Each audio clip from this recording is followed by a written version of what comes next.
Le dialogue de sainte Catherine de Sienne, le don de la conformité au Christ. Chapitre 34. Comment, lorsqu'on aime Dieu imparfaitement, on aime aussi imparfaitement le prochain, et des signes de cet amour imparfait. Sache-le bien, toute imperfection ou toute perfection dans l'amour se manifeste et s'acquiert vis-à-vis de moi et aussi pareillement à l'égard du prochain. Elles le savent bien, les âmes simples, qui souvent fois aiment les créatures d'un amour spirituel.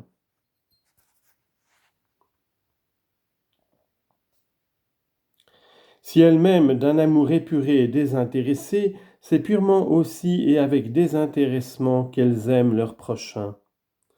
Il en est comme du vase que l'on remplit à la fontaine.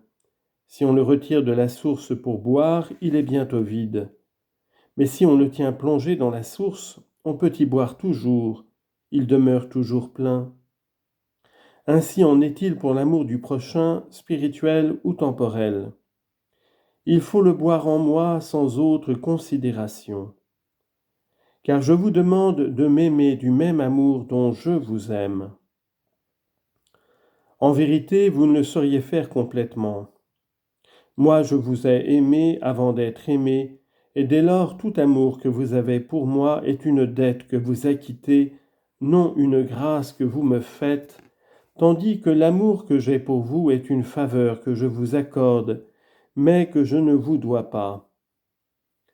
Vous ne pouvez donc me rendre à moi l'amour que je réclame, mais je vous ai placé à côté de votre prochain, pour vous permettre de faire pour lui ce que vous ne pouvez faire pour moi, l'aimer par grâce et avec désintéressement, sans en attendre aucun avantage.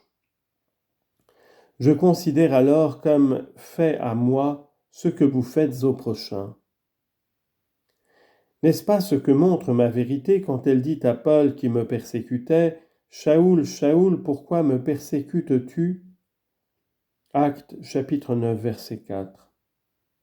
Il parlait ainsi parce qu'il estimait que c'était me persécuter que de persécuter mes fidèles.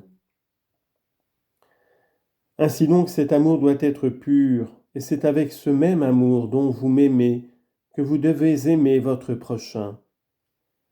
Et tu sais à quoi reconnaître que l'amour est imparfait ?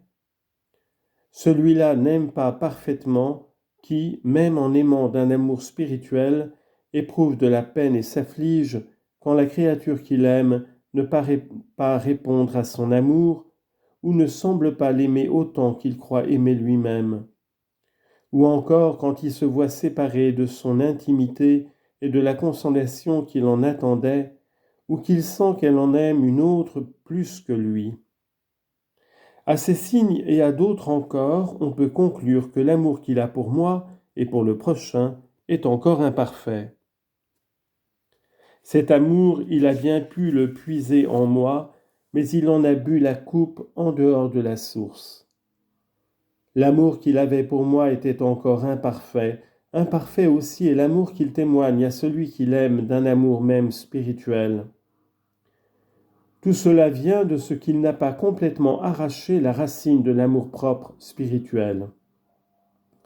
Souvent je le laisse aux prises avec cet amour pour qu'ainsi il prenne bien conscience de son imperfection. Je lui retire le sentiment de ma présence pour qu'il s'enferme dans la maison de la connaissance de soi-même, où il acquérera toute perfection. Puis je reviens à lui par une lumière plus abondante, par une intelligence si approfondie de ma vérité, qu'il estime désormais comme une grâce de pouvoir tuer pour moi sa volonté propre.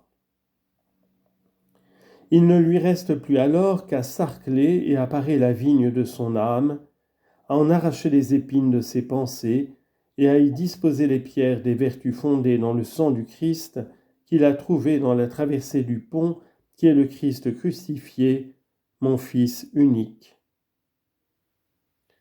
Je t'ai dit, s'il t'en souvient, que sur le pont, qui est la doctrine de ma vérité, étaient ces pierres fondées dans la vertu de son sang, parce que les vertus ne vous donnent la vie que par l'efficacité de mon sang.